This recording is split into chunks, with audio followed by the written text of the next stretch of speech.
ലോക റെക്കോർഡിട്ട ഒരു പുത്തൻ കണ്ടുപിടുത്തത്തിൻ്റെ വീഡിയോയാണ് ഇപ്പോൾ സോഷ്യൽ മീഡിയയിൽ വൈറലാകുന്നത്. ലോകത്തിലെ കനം കുറഞ്ഞ നൂഡിൽസ് ഉണ്ടാക്കിയിരിക്കുകയാണ് ചൈനയിൽ നിന്നുള്ള ലീ എൻഹായ്. തൻ്റെ കൈകൊണ്ട് ഏറ്റവും കനം കുറഞ്ഞ നൂഡിൽസ് ലീ ഉണ്ടാക്കുന്ന രസകരമായ ദൃശ്യങ്ങൾ ഗിന്നസ് വേൾഡ് റെക്കോർഡ് ഇൻസ്റ്റഗ്രാമിലൂടെ പങ്കുവച്ചിട്ടുണ്ട്. 2024 ഫെബ്രുവരി 22 ഇറ്റലിയിലെ മിലാനിൽ നടന്ന ഷോയിലാണ് ഇദ്ദേഹം നൂഡിൽസ് തയ്യാറാക്കുന്നത്.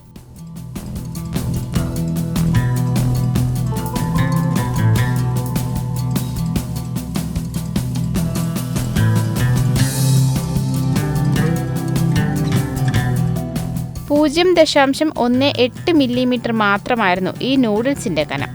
രസകരമായ ഈ വീഡിയോയ്ക്ക് താഴെ നിരവധി പേർ ലീയെ പ്രശംസിക്കുന്നുണ്ട്. എന്നാൽ മറ്റു ചിലരാകട്ടെ ഈ കണ്ടുപിടുത്തത്തിലൊക്കെ എന്തിരിക്കുന്നു എന്നാണ് ചോദിക്കുന്നത്.